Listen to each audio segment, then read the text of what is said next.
Excellencies, distinguished colleagues, ladies and gentlemen, I hereby declare open the 26th meeting of the 47th session of the Human Rights Council. Excellencies, ladies and gentlemen, we shall now begin our interactive dialogue with the Special Rapporteur on the situation of human rights in Myanmar. The list of speakers will close in 15 minutes. I now give the floor to Mr. Thomas Andrews. Sir, you have the floor. Thank you, Madam Vice President, distinguished members of the Human Rights Council. In the 5 months since the government of Myanmar was overthrown in an illegal coup, two interlocking patterns emerged. First, the military's widespread systematic attacks against the people of Myanmar, acts that amount to crimes against humanity. And second, the inability of the international community to do what is required to stop it. The first of these patterns is painfully clear. The junta's military forces have murdered approximately 900 people, forcibly displaced hundreds of thousands, tortured many, including torturing people in custody to death, disappeared untold numbers, and arbitrarily detained nearly 6,000. The junta continues to stifle freedom of expression, arbitrarily detains thousands, and systematically strip away due process and fair trial rights. It is using criminal defamation charges to target journalists, human rights defenders, and civil society leaders. It has also cut off food, water, and medicine to those who have been displaced by its brutal attacks on entire villages. The junta has also taken family members hostage when its forces are unable to find those with outstanding arrest warrants. Authorities recently imprisoned a 4-year-old child, for example, when they could not locate her father for arrest. A 4-year-old child. And now the junta has begun detaining lawyers for defending their detained clients in court. On top of this, a wave of COVID is taking hold in the country. Limited testing shows an alarming positivity rate of 26%. In other words, 1 in 4 of those tested have tested positive to this highly contagious disease. The public health system is in tatters, and many are unwilling to get vaccinated in a junta-run operation. Myanmar is at grave risk of becoming a COVID-19 super spreader state, impacting untold numbers of people both inside and outside of its borders. Despite facing lethal force, people across Myanmar continue to vigorously oppose the junta and demand that it end its attempted coup. I use attempted coup deliberately. The junta captured many levels of state power, the purse strings of Myanmar's treasury and administrative offices, but it has not even close, taken control of the nation and its people. The people of Myanmar roundly view the junta as illegitimate and indeed a terrorist scourge set loose upon them. Civil servants continue en masse to refuse to work for the junta. Boycotts of military-produced goods and services continue, and support for the opposition leadership, the National Unity Government, is widespread. The National Unity Government, established by parliamentarians whom the junta illegally denied the right to form a government, is laying the groundwork for a new, unified Myanmar. It has taken the historic step of welcoming the Rohingya ethnic minority back into the national fabric of Myanmar, assuring them justice and full citizenship rights. The National Unity Government is helping to coordinate humanitarian assistance into the country and is committed to ensuring international justice and accountability for victims of atrocity crimes, indicating its willingness to pursue justice through the International Criminal Court. The National Unity Government deserves to be embraced as a valuable resource and partner by member states.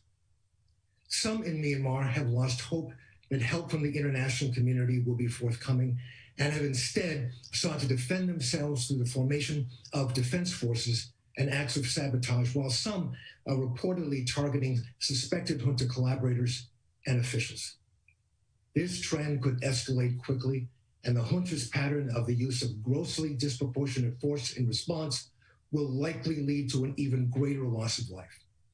The people of Myanmar are working to save their country, but they desperately need the support of the international community before it is too late. Which leads me back to the second pattern, the failure of those outside of Myanmar, us, to take meaningful measures that can help to end this nightmare. Bodies of the UN, including the General Assembly, the Security Council, and the Human Rights Council, have met to discuss developments and issue statements or resolutions.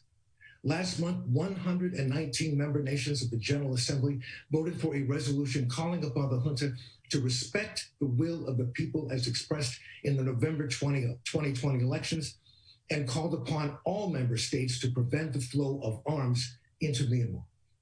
We watched the junta's deception and its attempts to make a mockery of efforts by ASEAN to resolve the crisis. But we are also seeing evidence of the junta's growing insecurity and sensitivity to world opinion. The junta is relentlessly trying to stop the truth from emerging through social media, including the confiscation of mobile phones to search for evidence of support for the opposition, arresting journalists, and even threatening those who call them what they are, a military junta.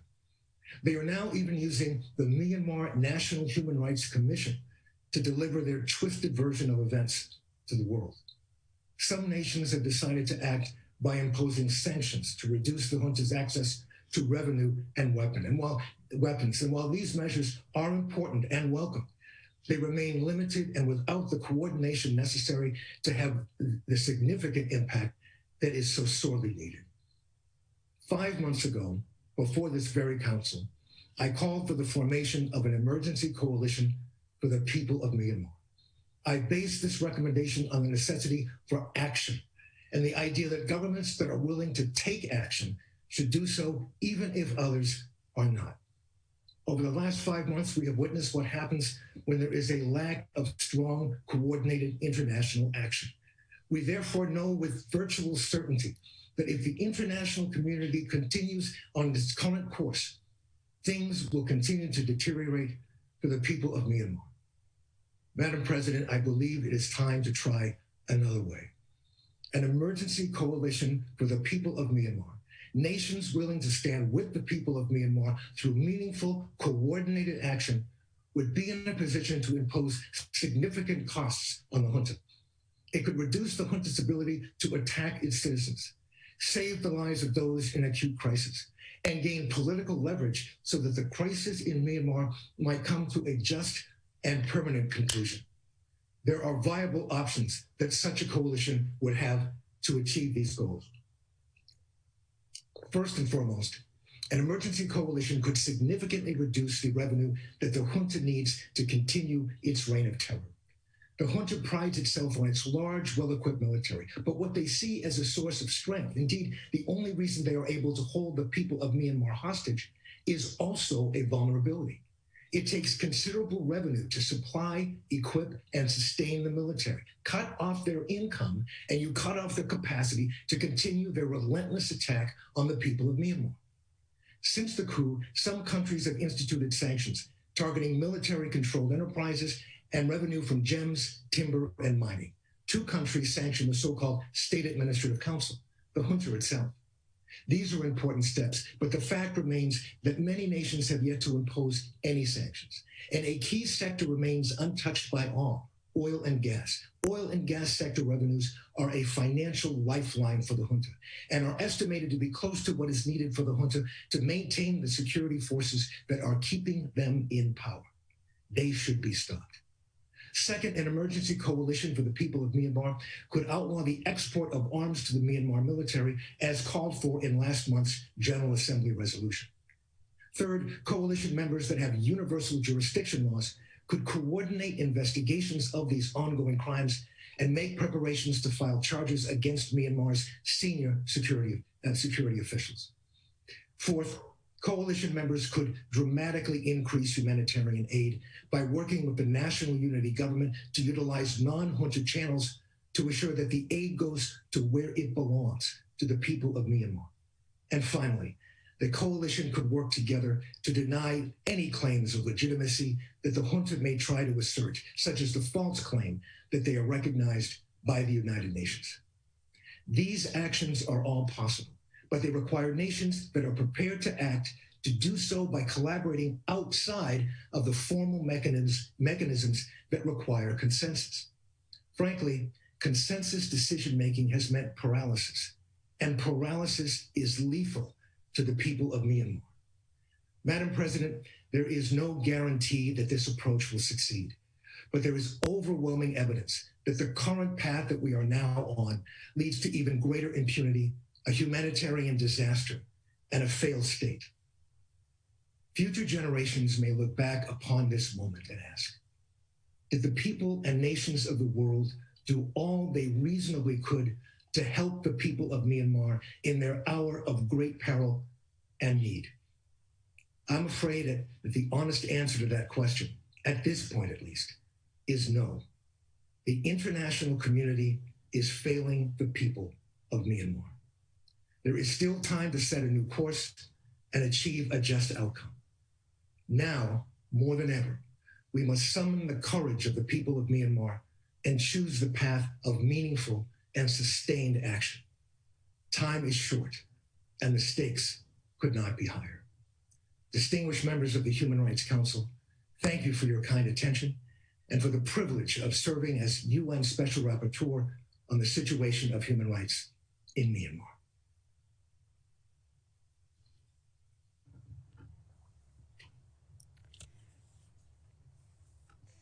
Thank you. I now invite interested delegations to ask questions to the Special Rapporteur and to make comments on his oral update. I now give the floor to the distinguished representative of Lithuania on behalf of a group of countries via video statement.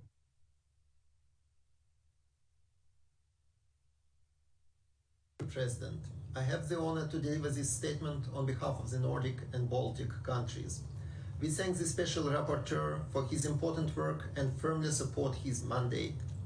We continue to strongly condemn the military coup and all forms of violence and abuses on Myanmar people. Mass arbitrary detention, intimidation, and systematic repression of civil and political rights must be stopped immediately and perpetrators brought to justice.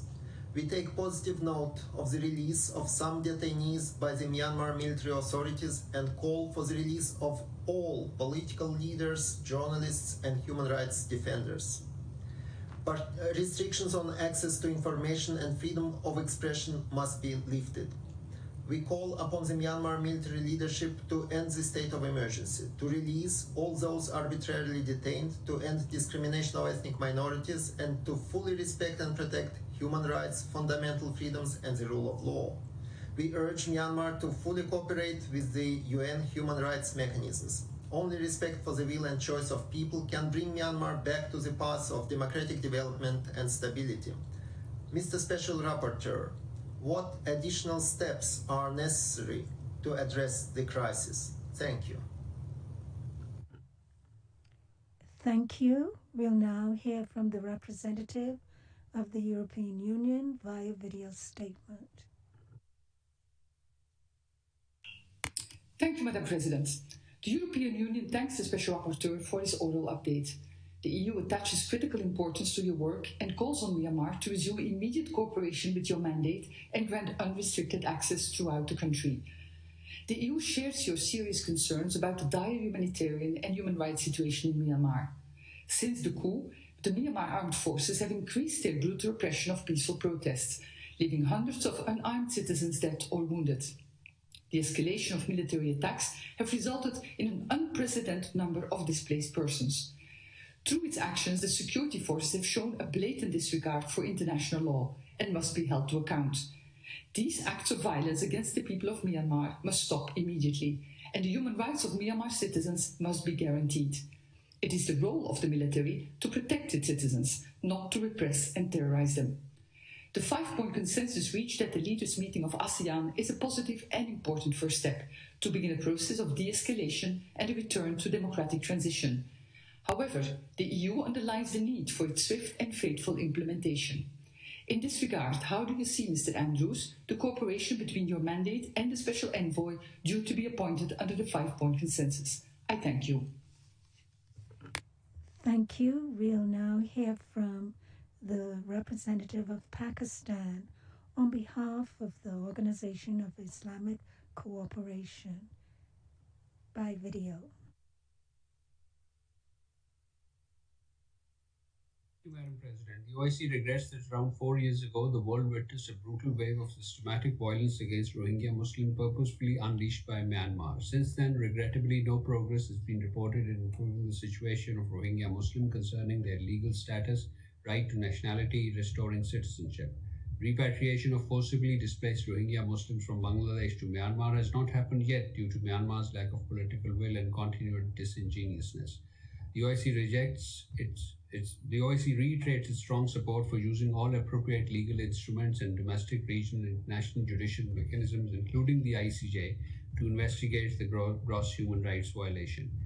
At the same time, the OIC is deeply concerned that while the international community is advocating for ensuring accountability and justice, violence against Rohingyas in various forms continues in Myanmar. They continue to be forcefully displaced, subject to severe restrictions.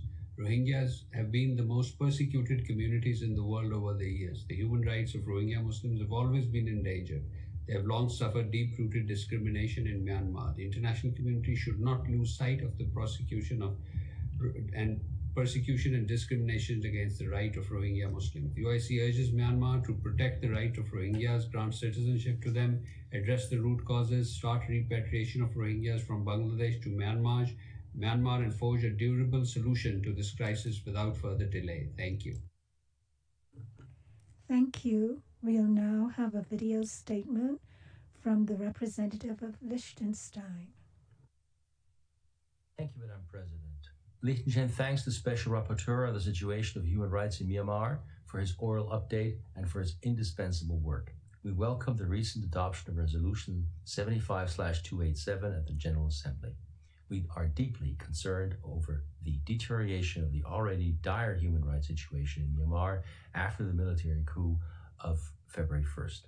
Liechtenstein condemns in the strongest terms possible the unlawful removal of the civilian government by the military and the arbitrary and disproportionate use of force against peaceful protesters asking for the restoration of democracy, resulting in the arbitrary killings and arrests of many of them.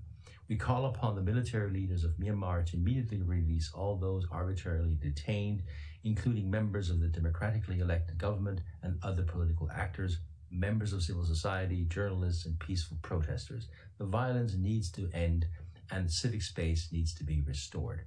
The conduct of independent, impartial, and transparent investigations into all human rights violations that have been committed over many years is of utmost importance in order to lay the ground for a sustainable recovery and democratic transition. I thank you. Thank you. We'll now hear from the representative of Canada via video statement. Merci Madame la Présidente. Le Canada salue le travail essentiel du rapporteur spécial des Nations Unies, en particulier depuis le début du coup d'État militaire. Pendant des décennies, l'armée du Myanmar a gardé une main de fer sur la vie politique du pays en institutionnalisant son rôle dans la gouvernance et en maintenant cette position par l'imposition de la force et la suppression brutale de l'opposition. Pour que cessent les atrocités commises par l'armée, il faudra faire preuve de détermination et mettre fin au flux d'armes vers le Myanmar.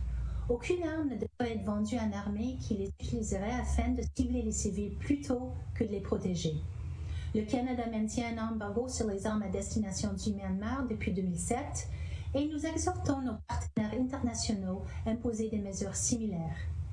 Nous sommes également gravement préoccupés par la détérioration de la situation des droits de la personne au Myanmar, incluant l'imposition de mesures inacceptables qui visent à étouffer et criminaliser l'opposition, les restrictions sur les droits et libertés, ainsi que les mesures de répression violente visant les civils qui ont créé de nouvelles vagues de déplacement. Le Canada appuie tous les efforts pacifiques visant à trouver une solution, y compris celle de l'ANAS et de l'envoyé spécial des Nations Unies. Nous sommes solidaires du peuple de Myanmar et du désir que ce dernier manifeste à l'égard d'un avenir pacifique et démocratique où les droits des personnes sont respectés. Outre l'imposition d'un embargo sur les armes, quelles autres mesures concrètes peuvent être prises, selon vous, pour obliger la Tatmadaw à changer le cap? Merci.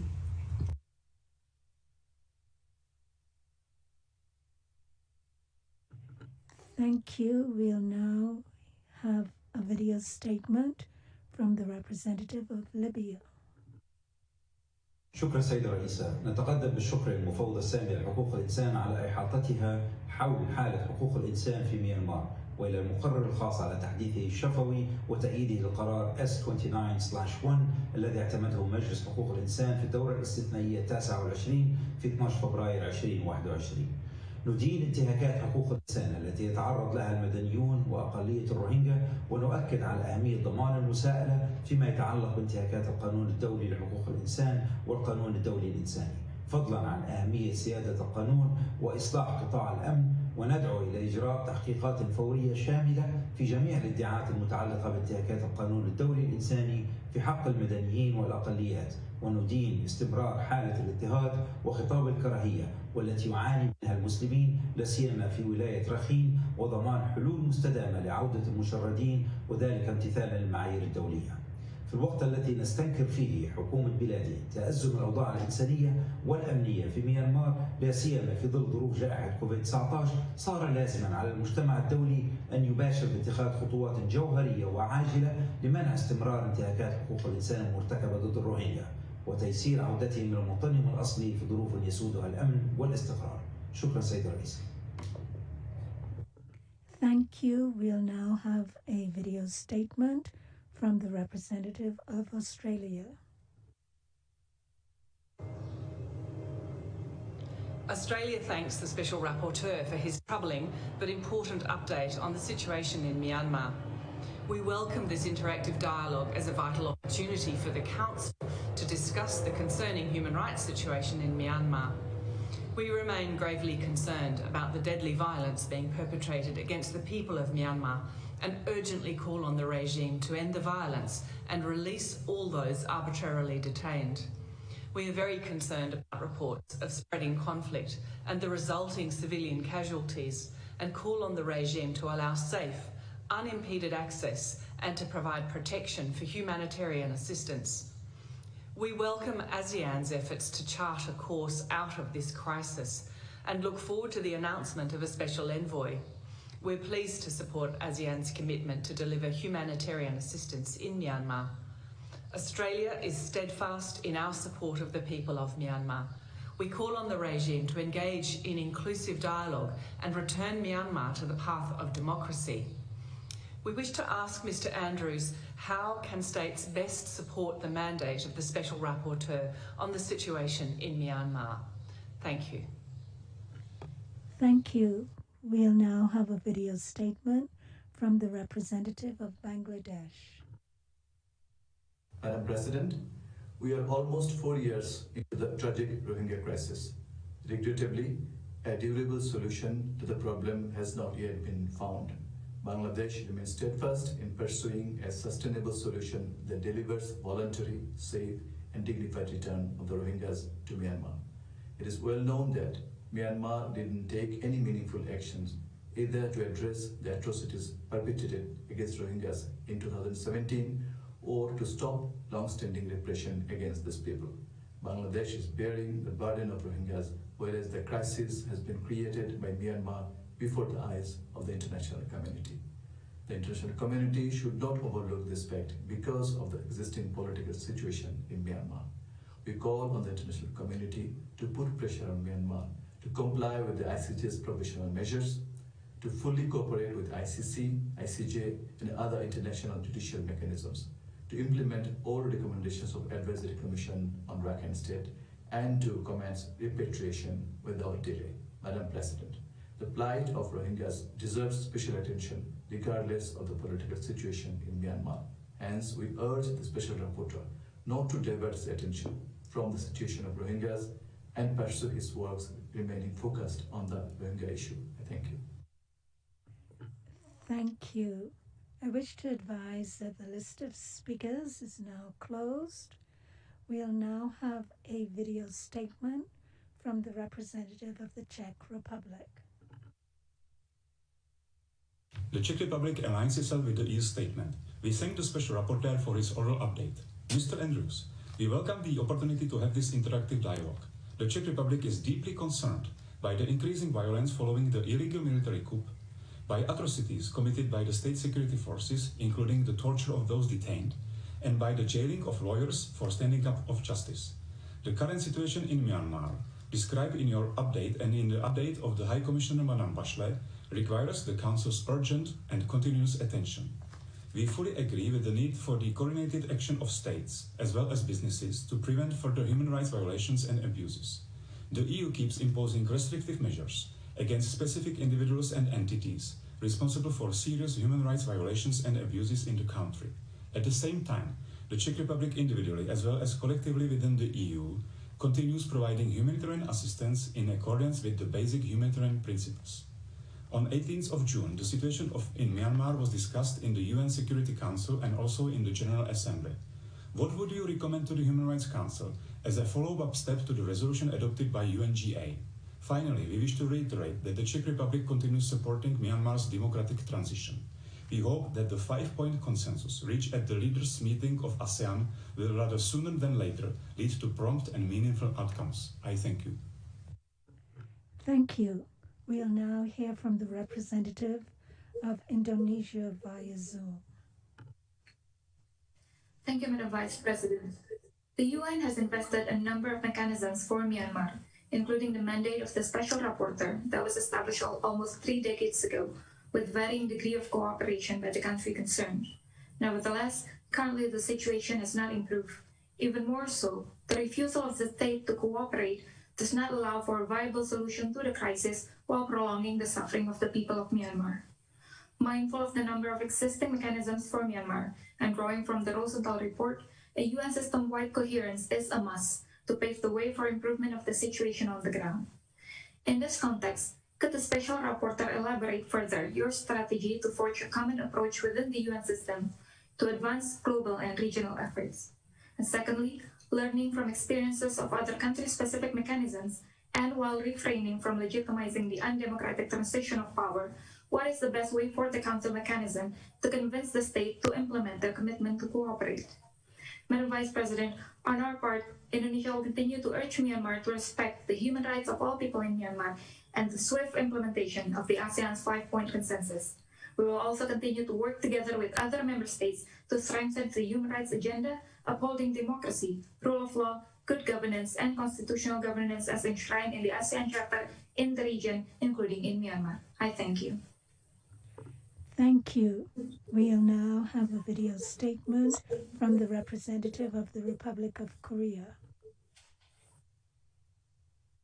Thank you, Madam President. My delegation thanks the Special Rapporteur for his update. The government of the Republic of Korea is gravely concerned about the deteriorating human rights situation in Myanmar. In particular, we condemn the continued use of violence by the military and police forces of Myanmar against the civilians, which has resulted in numerous casualties. We also reiterate our call for the immediate release of those detained, including State Councilor Aung San Suu Kyi, President Win Myint, and other political leaders, civil society activists, and journalists. In light of this, we welcome the new General Assembly resolution on Myanmar adopted last month by an overwhelming majority of the UN membership. We urge the Myanmar Authority to heed the mounting calls of the international community in support of the democratic transition in Myanmar and a peaceful resolution of the current situation. My government has undertaken measures regarding Myanmar, such as suspending new military cooperation, banning the export of military supplies, and strictly controlling the export of dual-use items. We will continue to stand with the people of Myanmar in their pursuit of democracy. I thank you. Thank you. We'll now hear from the representative of France via Zoom. Merci Madame la Présidente. Monsieur le rapporteur spécial, la France vous remercie et rappelle son soutien à votre mandat. Le coup d'État du 1er février et les nombreuses violations des droits de l'homme observées depuis lors en Birmanie rendent indispensable le suivi de la situation sur le terrain par ce Conseil. C'est pourquoi il est important que ce dialogue interactif puisse avoir lieu aujourd'hui, en dépit de l'absence de représentation de la Birmanie, dont le siège devra être occupé par une personne représentant les aspirations démocratiques du peuple birman. La France condamne la mise en place de l'état d'urgence la détention arbitraire de plusieurs milliers de citoyens birmans, parmi lesquels des opposants politiques et des élus du 8 novembre 2020, ainsi que des membres de la société civile, et les violences commises à l'encontre des manifestants pacifiques, des journalistes et des défenseurs des droits. La France demande un accès humanitaire sûr et sans entrave, notamment pour apporter son soutien à l'ensemble des personnes déplacées et vulnérables. Je vous remercie. Thank you. We'll now have a video statement by the representative of Japan. Japan will continue to support ASEAN's efforts to break the impasse in Myanmar and, in cooperation with the countries concerned, to strongly urge the Myanmar military to immediately cease violence, release all those detained, and promptly restore the democratic political system. Japan highly commends Bangladesh for generously accepting the displaced persons. It is crucial to realize an environment conducive to their safe, voluntary, and dignified repatriation. Japan extends medical and food assistance to the displaced population and host communities in Myanmar and its neighboring countries through international organizations, JICA, and Japanese NGOs. Mr. Special Rapporteur, what activities will you undertake in order to improve the human rights and humanitarian situation in Myanmar? Thank you. Thank you. We'll now have a video statement from the representative of the United States of America. Thank you, Madam President. Mr. Andrews, the United States expresses its strong support and gratitude for your incisive reporting and continued focus on the situation in Myanmar, particularly in light of the Myanmar military's long history of violence and abuse and the ongoing brutal violence they are perpetrating against the people of Myanmar. We call on the military junta to cease violence, release all those unjustly detained, and restore Myanmar's path to democracy. We also share your conviction that the international community must take decisive action to prevent further bloodshed, including through the imposition of an arms embargo. Echoing the General Assembly's recent resolution on the situation in Myanmar, we urge all nations to cease the export of arms and transfer of dual-use technology to the military junta. These transfers seriously undermine human rights and aid the military in committing atrocities against the people of Myanmar. What other actions will encourage the military to refrain from violence? We'll now have a video statement from the representative of Singapore. Madam President, Singapore thanks the Special Rapporteur for his oral progress report. Singapore has taken a clear and consistent position on the situation in Myanmar since the developments of 1st February 2021. Singapore is greatly concerned with the continued use of lethal force against civilians and unarmed demonstrators, which is inexcusable under any circumstances. We call on the Myanmar military authorities to end further violence and bloodshed and for all sides to refrain from escalating tensions. We also call for the release of all political detainees, including foreigners, and for meaningful negotiations and dialogue amongst all key stakeholders in Myanmar. Singapore has consistently supported regional and international efforts to maintain constructive engagement in Myanmar, including by calling for the speedy implementation without further delay of ASEAN's 5-point consensus agreed in a meeting of ASEAN leaders and Commander-in-Chief of the Myanmar military. We've also consistently registered ASEAN and the international community's grave concerns about the situation in Myanmar to its military. Singapore will continue to support the efforts of ASEAN and the UN Secretary General. We will do what we can to facilitate a return to normalcy, peace and stability in Myanmar. But there must also be a genuine desire within Myanmar for meaningful dialogue, negotiation and reconciliation. The key stakeholders in Myanmar must find the political will to achieve a durable political solution in the interests of its people. Singapore is ready to do our part. Thank you. Thank you. We'll now have a video statement from the representative of Malaysia. Malaysia associates itself with the statement of the OIC. With great concern, Malaysia continues to closely monitor developments in Myanmar. Malaysia reiterates its call for all parties to facilitate a return to peace and stability. They must exercise restraint and resolve their differences through dialogue and established legal mechanisms. Malaysia sincerely hopes that an amicable solution which recognizes the will, interest, and aspiration of the Myanmar people will be adopted. Following the agreement reached at the ASEAN leaders meeting, ASEAN is working towards implementing the 5-point consensus.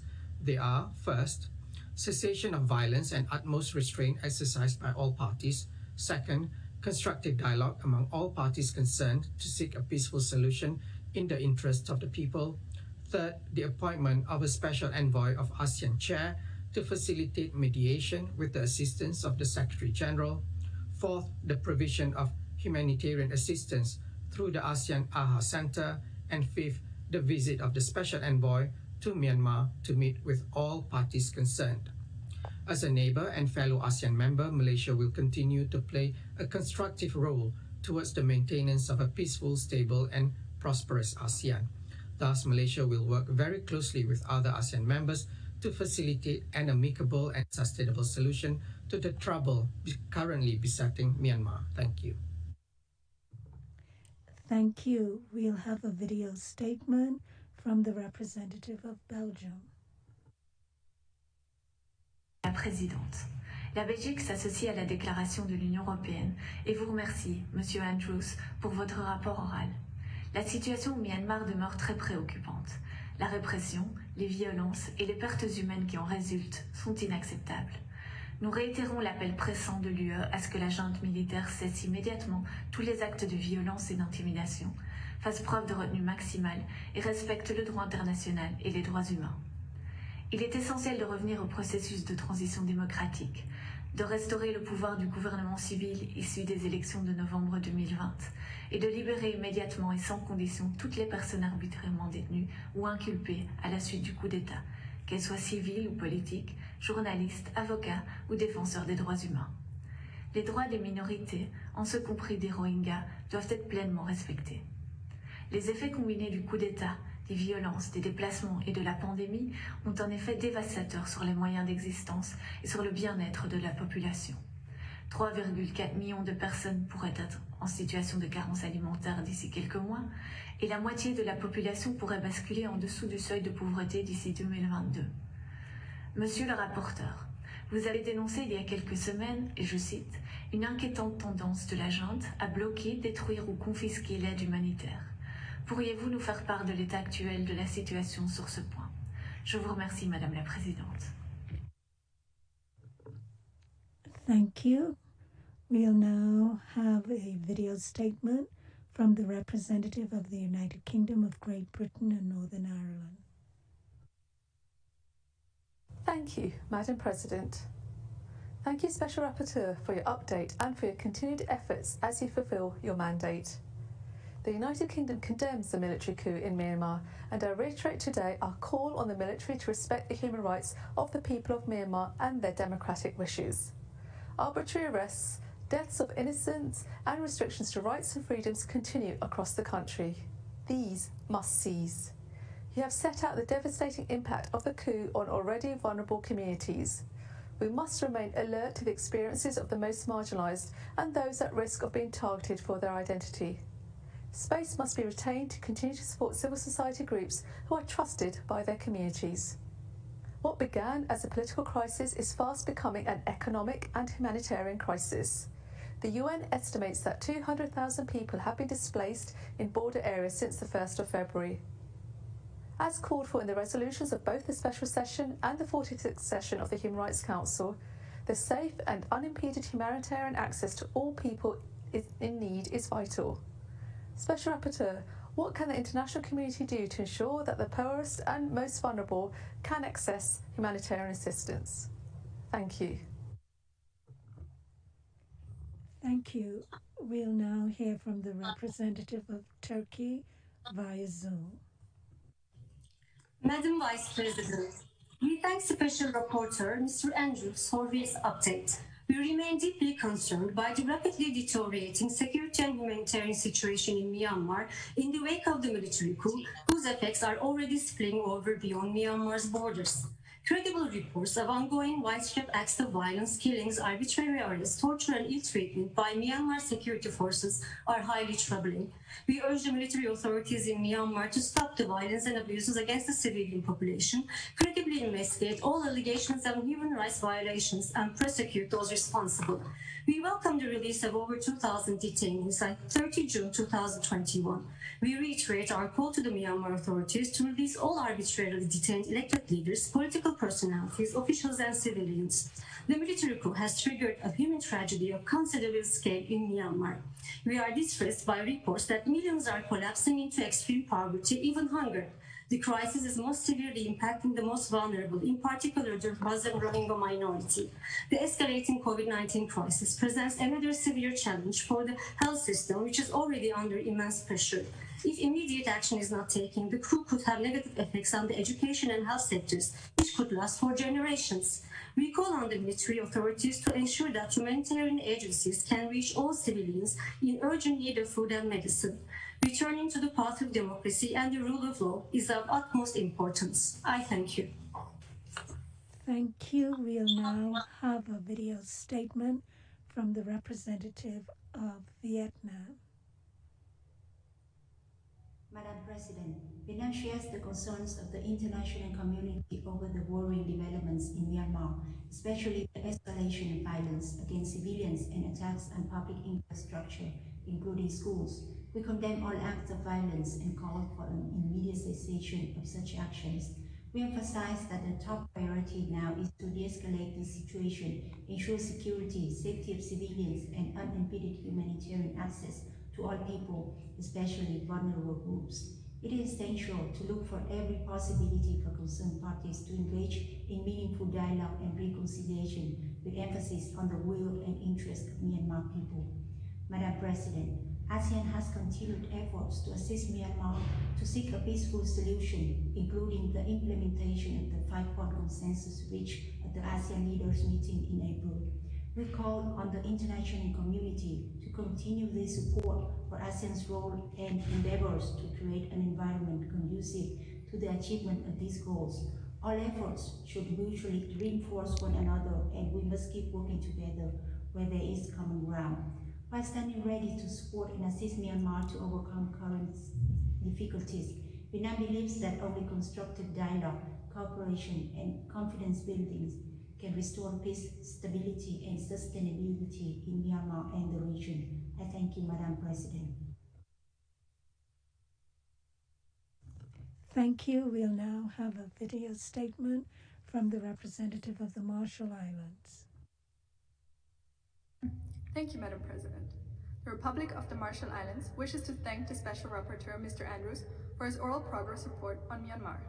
We are concerned about the analysis that the human rights violations committed by the military junta since February 1st may amount to crimes against humanity. Particularly disturbing are reports that human rights defenders are being tortured, as well as bombing raids and artillery fire forcing people to flee their homes in Kaya State. This happened despite the consensus reached by the ASEAN leaders meeting in April to agree to an immediate cessation of violence in Myanmar. The Marshall Islands supports the Special Rapporteur's call to stop cooperation with and financing of the junta.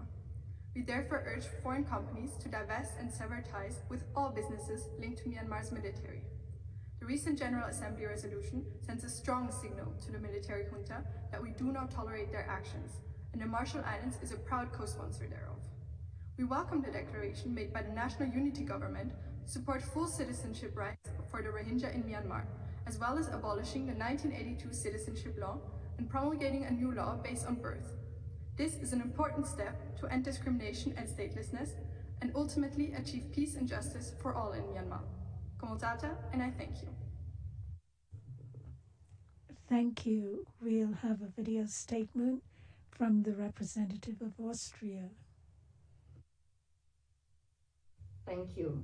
Mr. Andrews, we thank you for your presentation today, as well as for your tireless work and commitment in keeping the public informed about the latest developments regarding the human rights situation in Myanmar. We share your concern about the worsening situation, the renewed escalation of armed conflict, the recent clashes and military action which have caused many civilian casualties and have displaced thousands of people.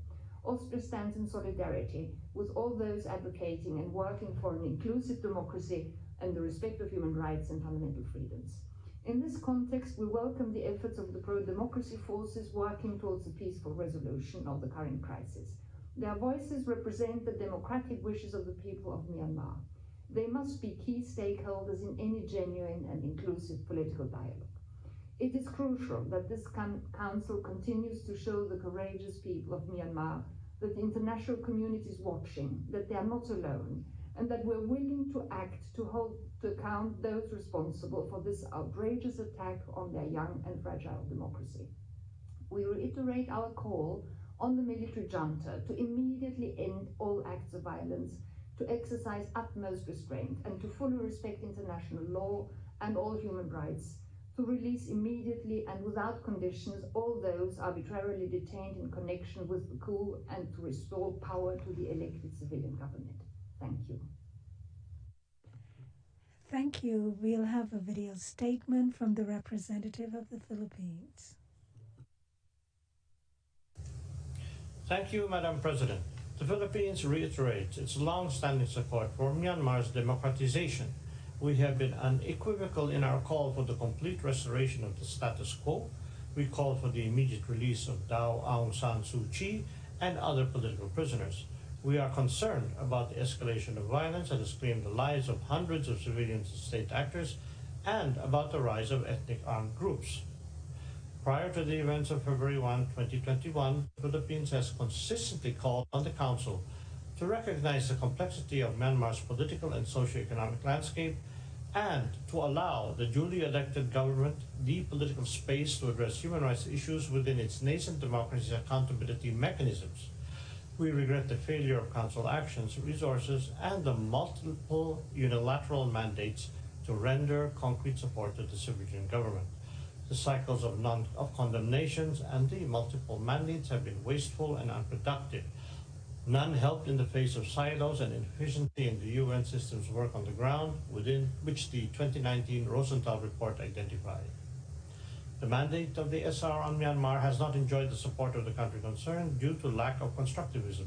We ask the SR on his reflections on his role given this background, current developments, existing UN ASEAN efforts, and the needs of the people on the ground. Thank you, Madam President. Thank you. We'll have a video statement from the representative of New Zealand. Madam President, New Zealand wishes to again put on record our concerns regarding the worsening human rights and humanitarian situation in Myanmar. We are also concerned that the situation will deteriorate further, including for vulnerable groups such as the Rohingya. The 1 February military coup was a significant setback for Myanmar's progress towards democracy, peace and economic development. New Zealand continues to call for a return to civilian rule which respects the will of the people. We remain deeply concerned at the increasing levels of violence used by Myanmar's military against peaceful protesters, children and civilians.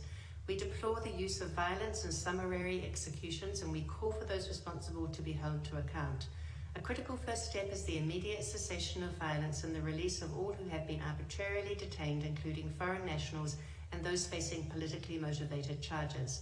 Finally, in recent weeks, letters have been issued to Myanmar students, including in New Zealand, seeking declarations of their non-involvement in anti-coup activities and including threats of punishment for the provision of false information in response. New Zealand has made its views known to Myanmar that such letters are an unacceptable violation of the human rights to freedom of expression and opinion and amount to harassment and intimidation. We would be interested to know if the Special Rapporteur has received any information regarding such letters being sent to students or to any other Myanmar citizens residing in third countries. Thank you. Thank you. We'll now hear from the representative of Switzerland by a video statement. Madame la Présidente, nous remercions le rapporteur spécial pour son intervention qui a mis en évidence la gravité de la situation au Myanmar. 5 mois après la prise du pouvoir par les autorités militaires, la haute commissaire aux droits de l'homme fait état d'une catastrophe pour les droits de l'homme. Jusqu'à présent, nos préoccupations et nos appels ont été ignorés. Pourtant, le risque de guerre civile et d'atrocités qui pourraient déstabiliser la région entière augmente chaque jour. La Suisse exhorte à nouveau les autorités militaires à respecter le droit international. l'usage de la force contre la population civile ainsi que les attaques ciblées contre les hôpitaux et les écoles doivent cesser immédiatement. Nous insistons sur la nécessité de garantir un accès humanitaire rapide et sans entrave à toutes les régions du pays et à toutes les personnes dans le besoin. Le soutien du peuple pour le processus démocratique a été clairement exprimé lors des élections de novembre 2020. Nous continuerons donc d'insister sans relâche. Le gouvernement civil démocratiquement élu doit être rétabli. Toutes les personnes privées de liberté de manière arbitraire libérées et l'accès libre, ouvert et sûr à l'Internet intégralement rétabli. Finalement, la Suisse rappelle que toutes les violations du droit international doivent faire l'objet d'une enquête crédible, transparente, indépendante et impartiale. Je vous remercie. Merci beaucoup. We'll now have a video statement from the representative of Jordan. شكرا السيدة الرئيسة. يضم وفد بلادي صوته إلى ما جاء في بيانات المجموعات التي ينتمي إليها، ويشكر وفد بلادي المقرر الخاص لأوضاع حقوق الإنسان في ميانمار على إحاطته، ويؤكد على ما يلي: ضرورة التزام السلطات في ميانمار بحماية الأقليات الدينية والعرقية وضمان سلامتهم ومنع ارتكاب جرائم ضدهم، والعمل على عودة المهجرين واللاجئين منهم إلى ميانمار. محورية إيلاء الاهتمام اللازم وعدم الإغفال عن المأساة المستمرة لأقلية الروهينجا وغيرها من الأقليات العرقية والدينية في ميانمار. ونشيد فيما قدمته بنغلاديش من جهود في استضافة اللاجئين من أقلية الروهينجا أهمية إنهاء كافة الانتهاكات ووقف الاعتداءات حتى يتم تحقيق العدل والسلام لكافة مكونات شعب ميانمار. ونشير في هذا الصدد إلى ما جاء في التحديث الشفهي للمفوض السامية لحقوق الإنسان بخصوص عدم وجود تغير ملموس إزاء تحسن الظروف لغايات تأمين العودة الطوعية والآمنة للاجئين. التشديد على ضرورة تعاون السلطات في ميانمار مع آليات الأمم المتحدة المعنية بحقوق الإنسان، وأن تمتثل القرارات الصادرة عن هذا المجلس الموقر والتي تهدف لحماية كافة حقوق الإنسان ومنع أي انتهاك لها. شكرا سيدة الرئيسة.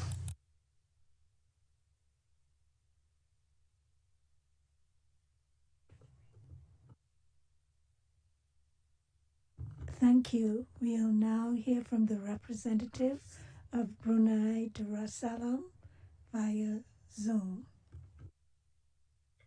Madam Vice President, Brunei Darussalam continues to closely monitor developments in Myanmar and expresses concern on the ongoing violence and loss of lives. Of utmost importance is constructive engagement and dialogue among all parties concerned. In this regard, we welcome Myanmar's efforts to participate in dialogues and its engagement with the international community in addressing the situation in Myanmar, including the Rakhine State. The working visit of the ASEAN Foreign Ministers Meeting Chairman and the ASEAN Secretary General to Myanmar last month was an important step to move the implementation of the 5-point consensus forward, and we underscore that more needs to be done. Brunei Darussalam will continue to work with all ASEAN member states to realize the effective implementation of the 5-point consensus, including the appointment of the special envoy towards facilitating a peaceful solution in the interest of the Myanmar people. We wish to reiterate also that ASEAN stands ready to provide humanitarian assistance to the Myanmar people through the AHA Center. Madam President, to conclude, Brunei Darussalam recalls the ASEAN Chairman statement issued on 1st February and Chair statements issued on 2nd March and 24th April, which among others emphasize the importance of political stability in all ASEAN member states in achieving a peaceful, stable, and prosperous ASEAN community, and reaffirm ASEAN's commitment to the purposes and principles enshrined in the ASEAN and UN Charter, including respect for and protection of human rights and fundamental freedoms. The full text of the statement has been uploaded onto the extranet. I thank you, Madam Vice President. Thank you. We'll now hear from the representative of Malawi via Zoom. Thank you, Madam. The Republic of Malawi welcomes the oral update of the Special Rapporteur on Human Rights situation in Myanmar. My delegation strongly condemns the action of military in Myanmar, which has led to gross violation of human rights, including death of innocent, with the recent killing taking place last Friday. The continued loss of life, human rights violation, and the worsening humanitarian crisis perpetrated by shows that military coups should not be allowed to flourish in any part of the world. While my delegation welcomes the recent release of over 2,000 prisoners, we call for release of thousands that remain in detention who have been arbitrarily arrested, including Ms. Aung San Suu Kyi. Malawi therefore the military. Malawi therefore urges the military to immediately end their brutality and also join call for an immediate return to civilian leadership in respect to the will of the people of Myanmar, expressed through November 8, 2020 general election. Finally, Malawi wishes to reiterate the need for international cooperation to hold accountable those responsible for the crimes and human rights violation. I thank you, Vice President. Thank you. We'll now hear from the representative of Luxembourg via video statement. My apologies, via Zoom.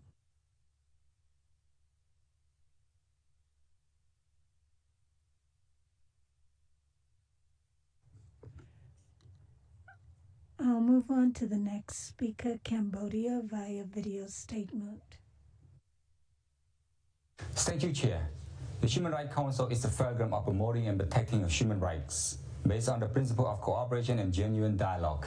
It is imperative that the meaningful discussion be guided by the principles of impartiality, objectivity, non-selectivity, transparency, balance, and inclusivity, as underlined in GA Resolution 60/251. As a fellow ASEAN member state, Cambodia continues to monitor the present development in Myanmar. We stand ready to join other ASEAN members to assist the country on her path to normalcy in any role and format agreeable to all and in line with the ASEAN principles. As a country with experience in successfully ending 3 decades of civil wars through, among others, a win-win policy pioneered by the incumbent Prime Minister, Cambodia fully understands that a course to reconciliation and peace is uphill and low, yet feasible. To this end, the priority is first, the violence must cease. Second, all parties should meet and talk. Third, humanitarian aid must be accessible. In this spirit, Cambodia supported the proactive role of the ASEAN Chair and ASEAN Secretary General and welcomed the result of their recent visit to Myanmar. We remain committed to supporting the efforts to implement the 5-point consensus of the ASEAN leaders, emphasizing confidence that it would contribute to positive development necessary to support Myanmar's return to the path of normalcy. I thank you. Thank you. I now give the floor to the representative of Timor-Leste via Zoom. Thank you, Madam Vice President. Timor-Leste welcome and thanks the Special Rapporteur on the situation of the human rights in Myanmar, Mr. Thomas Andrew, for the oral progress report. Timor-Leste is deeply concerned with the use of lethal force and violence, which has led to injury and fatality, arbitrary detention, and violence against peaceful demonstrators, and call for the immediate stop of all use of violence against peace demonstrators and for the immediate release of all arbitrary detainees. Timor-Leste remains gravely concerned with the escalating tension in Myanmar, particularly with the human rights violation committed in the country since last February. And to this end, urge the cease of all human rights violations and call for the restoration of the rule of law in Myanmar. Timor-Leste call upon Myanmar to quickly implement the 5-point consensus reached at the leader meeting of ASEAN held on 24 April 2021 to facilitate a peaceful solution in the interest of the people of Myanmar and their livelihood. And to that end, urge all relevant parties in Myanmar to cooperate with ASEAN and the Special Rapporteur on situation of human rights in Myanmar. I thank you, Madam Vice President. Thank you. We shall now turn to the list of speakers for non-governmental organizations. We'll now hear from Baptist World Alliance. Madam President, Baptist World Alliance thanks the Special Rapporteur for his report. We agree that the international community's inaction toward the Myanmar military stranglehold on the country cannot be allowed to continue. Our concern is for the people of Myanmar, particularly ethnic and religious minorities who have been subjected to brutal violence at the hands of the armed forces. After 5 months of increasing violence, the country is in a dire humanitarian crisis. The severe violence against ethnic and religious minorities, including the Rohingya, Kachin, Shan, Chin, Karen, and Ta'ang, must end immediately. We have seen intentional targeting of medical personnel and first responders by security forces, a clear violation of Geneva Conventions. This must end. In solidarity with the people of Myanmar, of all faiths and ethnicities, we insist that these inexcusable violations must be met with a vigorous global response. The recent United Nations General Assembly resolution indicates that there is international support for robust measures against the armed forces of Myanmar. We exhort the global community to impose a full arms embargo immediately, including hardware and software that enable the monitoring of communication, and urge UN member states to ensure that they are not responsible for the flow of arms into Myanmar. Further, we echo the call of the UN Security Council for, quote, safe and unimpeded humanitarian access to all people in need. Thank you. Thank you. We'll now hear from CCPR.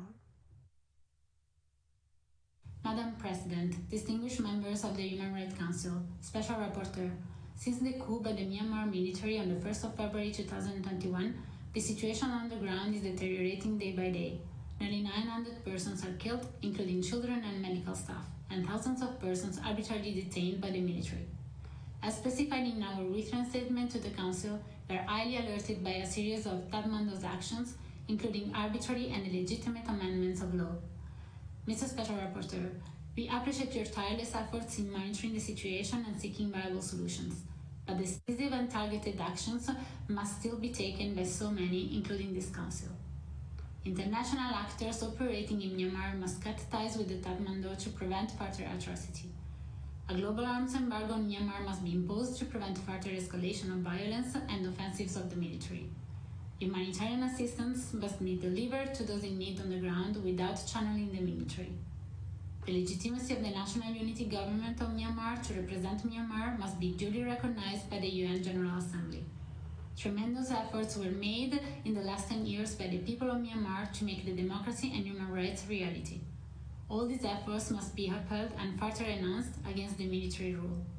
Mr. Special Rapporteur, what else needs to be done to bring about effective and timely actions from this Council? Thank you, Madam President. Thank you. We'll now hear from Human Rights Watch. Thank you, Madam President. Myanmar once again stands at a precipice. Since the February coup, the military junta has arbitrarily detained thousands and killed hundreds, including dozens of children. Legislators from the elected civilian government remain detained incommunicado. The civilian population lives under a constant fear of arbitrary arrest and detention. Journalists, lawyers, doctors, and students face increased intimidation and threats. Those held in interrogation centers and prisons have described widespread torture and ill treatment. The military continues to restrict the internet and has ramped up phone and internet surveillance. The junta has also exploited the political instability to launch new abusive military operations in ethnic minority areas across the country, displacing hundreds of thousands. States should heed the Special Rapporteur's call for targeted sanctions on the junta leadership and military-owned companies, such as the oil and gas entities that keep the junta in power. The General Assembly has urged states to halt arms transfers to Myanmar. The Security Council should impose a global arms embargo to help prevent further military abuses. The only way back from the precipice is the restoration of an elected civilian government that addresses the root causes of Myanmar's rights crisis and ensures equality for all ethnic groups, including recognition of Rohingya citizenship. We encourage the Special Rapporteur and High Commissioner to provide intersessional briefings as needed so that the Council can respond to this unfolding rights crisis. Thank you. Thank you. We'll now hear from Asian Forum for Human Rights and Development. Madam President, we welcome the Special Rapporteur's update. 5 months after the attempted coup, Myanmar is in the midst of a human rights and humanitarian catastrophe. The junta has slaughtered nearly 900 peaceful protesters and tortured and executed detainees. The junta's intensifying violence against ethnic communities bears hallmarks of mass atrocity crimes, including indiscriminate airstrikes on civilians and places of worship, blockade of humanitarian aid creating serious food and medicine shortage, and weaponization of COVID-19 restrictions, effectively banning freedom of movement. Escalating violence has displaced over 250,000 people in Kachin, Karen, Karenni, Shan, and Chin states. The junta has carried out mass killings in villages of predominantly NLD supporters in Mandalay and Sagai regions.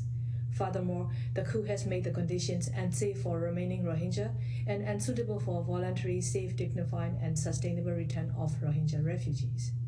It is shameful that despite the overwhelming evidence of its atrocities, many states continue to shield the junta from scrutiny and perpetuate impunity. We welcome the actions by several states against the junta, but only coordinated actions by the UN Security Council, including a global arms embargo and targeted sanctions against the junta, and referral of Myanmar to the ICC will end the bloodshed. The UN cannot fail the people of Myanmar again. Thank you. Thank you. We'll hear from International Federation for Human Rights League.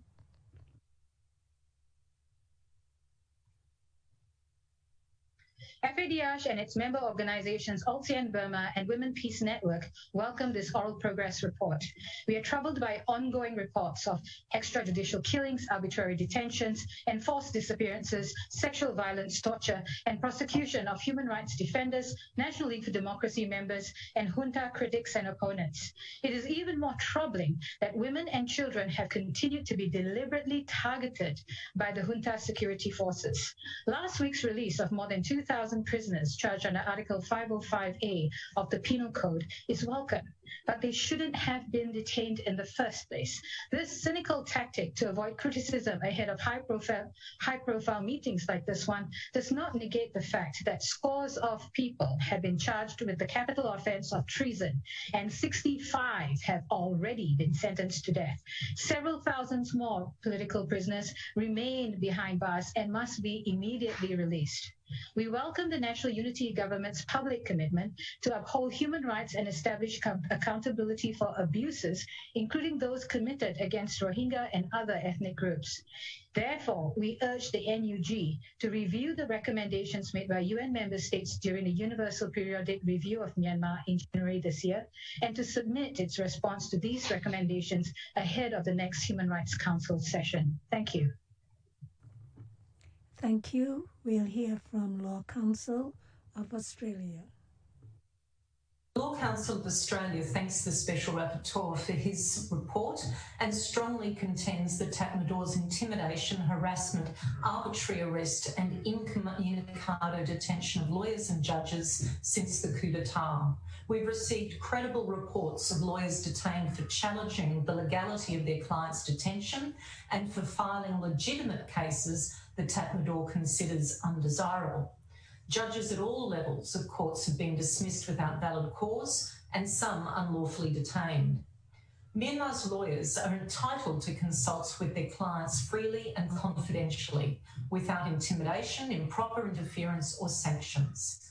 They have rights to freedom of expression, association and assembly, and are entitled to participate in public discussion on matters relating to law and human rights.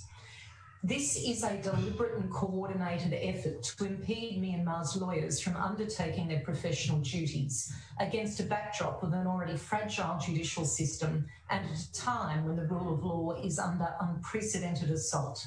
Meanwhile, the military is filling judicial vacancies with dozens of loyalists.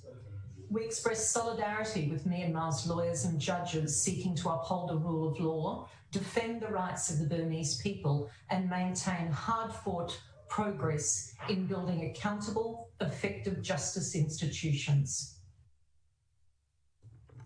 Thank you. We'll now hear from Article 19. We thank the Special Rapporteur for his oral update. We concur that states can and must do more to address the junta's systematic human rights violations against the people of Myanmar. We are deeply concerned about the continued arrest of journalists, lawyers, and human rights defenders.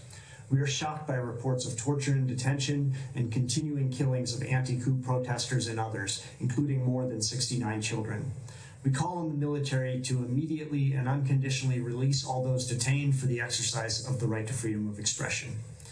Since the coup in February, the military has drastically tightened its controls over the internet, blocking access to Facebook, Twitter, and virtual private networks. The military continues to enact more repressive restrictions on internet access while simultaneously increasing its digital surveillance capabilities.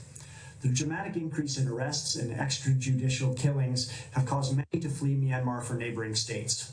We call on member states to protect all Myanmar nationals currently within their borders, including by respecting the principle of non-refoulement.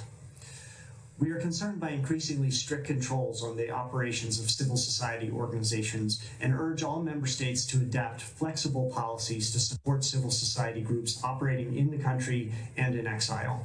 Special Rapporteur, what measures can member states take to support civil society in view of the increasingly difficult operational environment? Thank you. Thank you. We'll hear from Civicus. Thank you, Madam President. We welcome the Special Rapporteur's progress report and that this critical opportunity to address the ongoing crisis in Myanmar was not lost. The world has been watching the junta's reign of terror for 5 months now. Your progress report demonstrates the inadequacy of the international response to date. With freedoms of expression and peaceful assembly under sustained attack, Myanmar is a critically dangerous place to be a human rights defender, an activist or a journalist, or indeed anyone who dares criticize the actions of the military. A campaign of arrests has left hundreds in jail, many tortured or ill-treated. The courage of those in Myanmar who continue to stand up and speak out is almost unimaginable. They need and deserve the fullest support from the international community. While the immediate concerns are ending loss to life, releasing all those arbitrarily detained, protecting fundamental freedoms, and restoring the elected government, justice will only be achieved through accountability for these violations. Mr. Special Rapporteur, what can members of the Council do to ensure the implementation of the recommendations made by the International Fact-Finding Mission on Myanmar in the current context, and particularly those relating to accountability? Further, what can states do to build on the recent General Assembly resolution to ensure that rhetoric at the UN translates to action to provide the support so desperately needed by those on the ground? We thank you. Thank you. We'll now hear from the Next Century Foundation.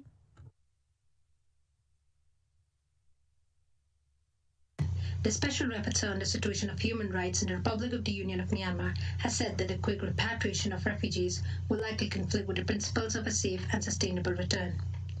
Actions in Myanmar have created a refugee exodus to the states of Mizoram and Manipur in the Republic of India. Communities in India who share similar cultural heritage with those in Myanmar have been welcoming during these difficult times. But disturbingly, the Indian government and the United Nations High Commissioner for Refugees have been largely absent from the field.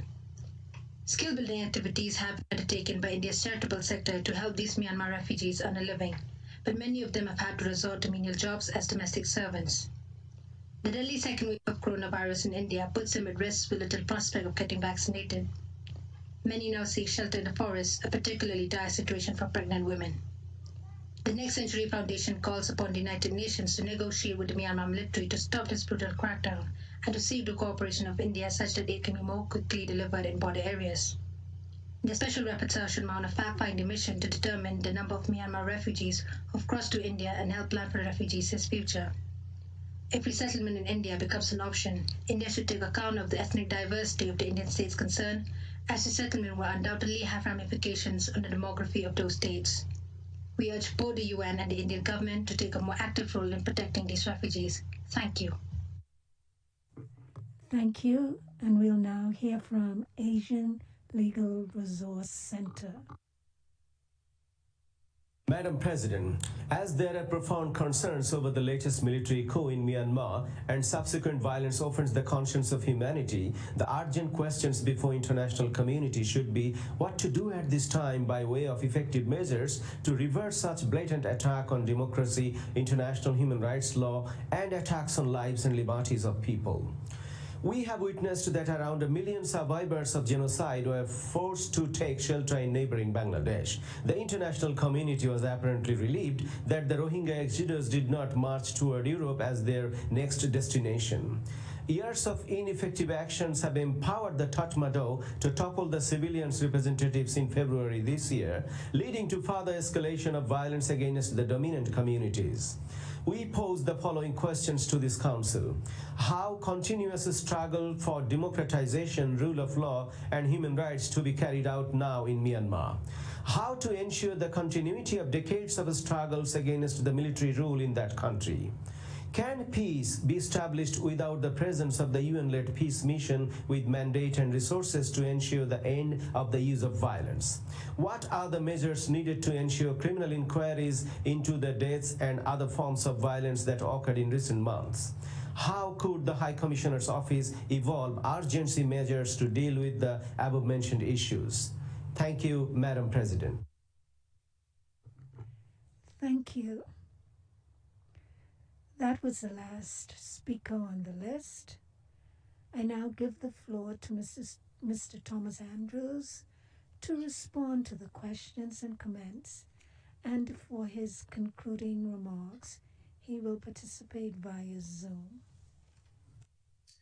Thank you very much, Madam Vice President. I'd like to, first of all, thank each and every one of the delegates who made comments and posted questions, as well as to the NGOs that have been doing such incredible work to advance human rights and humanitarian support to the people of Myanmar. Unfortunately, I'm unable to answer all the questions that have been presented to me today, but I want to assure you that despite the limitation of time right now, my door is open, I am available, and I'm very eager to meet and talk with you above and beyond this session. That's number one. Number two, I'm greatly appreciate the expressions of concern that everyone has made for the plight of the people in Myanmar. That's extremely important. But what's even more important is the need for action for those who are willing to exert economic pressure, as well as to remove these lethal weapons from getting into the hands of these killers. We need to work together, and I'm recommending an emergency coalition for the people of Myanmar, of those nations who are willing to take the action that is necessary and to coordinate that action together. Now, we've heard some important expressions of concern about specific issues that are so important. The Rohingya, for example, and I agree wholeheartedly that the crisis facing the Rohingya does deserve special attention from all of us. Let me be very clear. The Rohingya citizens of Rakhine State, people living in Rakhine State, are in grave danger. 20 internment camps remain there. Those who are living in villages have their villages surrounded by security personnel. They cannot move without permission. They're living under very dire and dangerous conditions. We cannot for a moment let up the pressure on the regime and our attention on the Rohingya population living in Rakhine State. Bangladesh deserves our deep gratitude and recognition for opening their hearts and their doors to the Rohingya refugees, literally running for their lives from the attacks that they were suffering at the hands of the brutal Myanmar military. Without their help and support, even more lives would have been lost to these genocidal attacks. People in those camps that are now in Bangladesh need our support and our engagement and our attention. And we need to work tirelessly to create the conditions necessary for those who are living, those Rohingya people who are living in Bangladesh, to go where they want to go, namely home. But I'm afraid, and it's very, very clear to, I think, everyone, that the conditions that are required for the safe, dignified return of the Rohingya into Myanmar simply does not exist and will not exist without pressure. I was very grateful to hear the expressions of concern for the health and the healthcare system, health of the people of Myanmar and the healthcare system in Myanmar, in particular of COVID. And just to be clear, before the coup, Myanmar was on its way to moving steadily forward to deal with this scourge of COVID-19. They had received a $350 million grant from the IMF. They were the first of all the Southeast Asian countries to receive COVID-19 vaccines, and were prepared to set up a comprehensive vaccination program starting in April. All of that is now in tatters as a result of the coup. As of last week, at least 240 healthcare facilities and professionals were attacked by this junta. As soon as there is a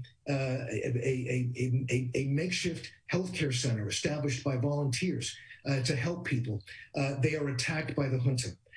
This is an outrage, and we need to apply the pressure necessary to stop these attacks and to get the aid to the people of Myanmar in a way that they will be able to get it.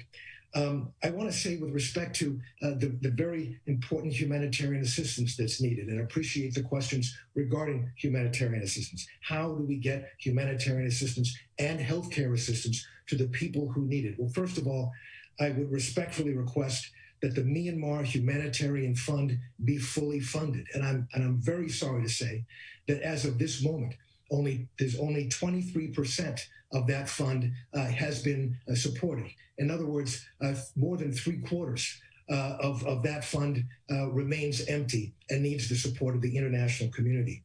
But what we need to do is coordinate the provision of funding and support and healthcare and humanitarian aid through resources like the National Unity Government, through CSOs, INGOs, and others that are on the front lines. And let me just say that the people that we've heard from today from the NGO community and the people on the ground in Myanmar providing services and heroically providing information and analysis to me and to others deserve our wholehearted support. They're not getting enough of it, and they're not getting it quickly enough. And we as an international community need to step up and provide these CSOs who are on the front lines of this catastrophe with the assistance that they need. The comment about letters being sent to people, particularly young people, of threatening them, intimidating them, and telling them not to support the opposition, this is truly outrageous. And I would ask that if you know of letters being sent into your country, if you are aware of this type of intimidation going on, please let me know and let us work together to, again, apply the pressure necessary to stop this as well as other very, very outrageous acts by the junta. I've been asked about what should be done to support the mandate. I've been asked about my priorities as the special rapporteur. And I've been asked about ASEAN and my role in supporting and working with ASEAN and the 5-point consensus. First of all, I want you to know, and I want ASEAN leaders to know that I am there, my door is open, and I'm very eager to work with the special envoy and others in ASEAN who are working to move this forward and to create the conditions necessary whereby we can end this crisis. But I think it's extremely important that in order for this to occur, there needs to be pressure. There needs to be leverage on the junta. I mean, it was only moments after the 5-point consensus was established in that special summit in Indonesia, when the leader of the junta, Min Aung Hlaing, destroyed the consensus by relegating it, describing it as merely suggestions, including the first point, which was to finally cease the violence against the people of Myanmar. He called it a suggestion, and he said he would consider that suggestion when he has been successful in putting down the opposition, when there is, in his words, stability. This is outrageous. And what I would suggest is that the success of ASEAN and its process forward, and the success of any kind of engagement and negotiation, as important as that is, will only be successful if we are willing and able to provide the pressure that is necessary to make it so. I'm talking about economic pressure, cutting off the revenue that the military junta needs to continue its reign of terror. I'm talking about cutting access to weapons and dual-use technology. I'm talking about coordinating humanitarian aid and assistance. I'm talking about working together to make sure that the junta is not able to falsely claim that it is legitimate or that it has the recognition of the United Nations. These are all outrageous claims and outrageous acts. And what I am suggesting is that those communities, those countries who are willing to take action, who are in a position to take action, to do so in a coordinated way with focused, tough, clear, coordinated pressure that will take away the ability of the junta to continue its reign of terror. Let me conclude with this. We are in a crisis. I have had the opportunity to speak to many, many of those courageous people who have been willing to speak with me and get information to me in Myanmar. I just can't tell you of the hell that they are living through as we speak. They need us. They welcome our concern, but more than our concern, they need our action.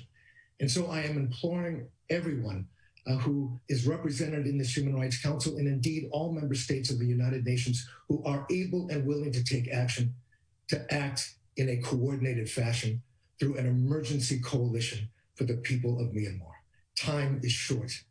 Action is required right now. Thank you so much. Excellencies, ladies and gentlemen, this brings us to the end of this interactive dialogue. I wish to thank Mr. Thomas Andrews for his participation on this interactive dialogue. Excellencies, ladies and gentlemen, I understand that one delegation has requested to exercise a right of reply. I give the floor to the distinguished representative of China. You have 3 minutes, please. 副主席女士，有关非政府组织出于政治目的，散布虚假信息和谎言，蓄意抹黑、攻击中国，发表与议题不符的言论，中方坚决反对，完全拒绝。中国政府秉持以人民为中心的理念，始终将人民对美好生活的向往作为奋斗目标。当前，新疆社会安宁稳定，经济繁荣发展，人民安居乐业，各族人民的人权充分得到保障。所谓种族灭绝，是彻头彻尾的恶毒污蔑。西藏经济蓬勃发展，社会和谐稳定，文化繁荣发展，各族人民团结互助，生活水平不断改善，各项权利得到充分尊重和保障。香港国安法实施后，香港实现由乱及治的重大转折。香港民众的各项合法权利和自由，在安全环境下得到更好行使。香港国安法得到广大香港人民的支持和拥护。北京2022年冬奥会和冬残奥会是中国对国际奥林匹克运动做出的又一重要贡献。参加北京冬奥会也是各国冬奥运动爱好者的热切期盼。当前北京冬奥会各项筹备工作进展顺利，得到了包括国际奥委会在内的国际社会的高度认可。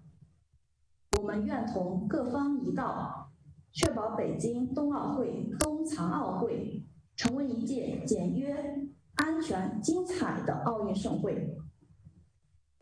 有关非政府组织长期从事反华活动，编造和散布大量无耻谎言，对中国进行攻击污蔑。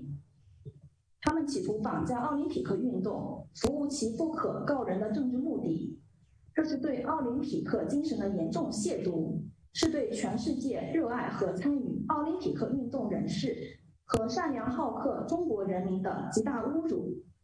任何出于政治动机，妄图干扰、阻碍、破坏北京冬奥会的筹办和举行的行径。I'm sorry, you've exhausted your time.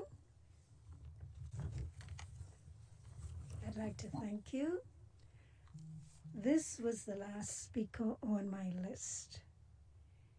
Is there any other delegation requesting to exercise the right of reply?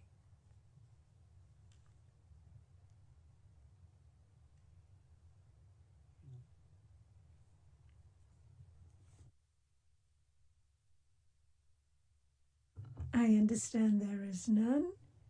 I'd like to thank everyone. With this, we have concluded the consideration of Agenda Item 4.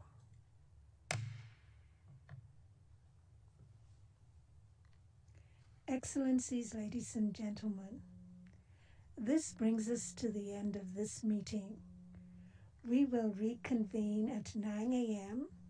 to open Agenda Item 6 and start the consideration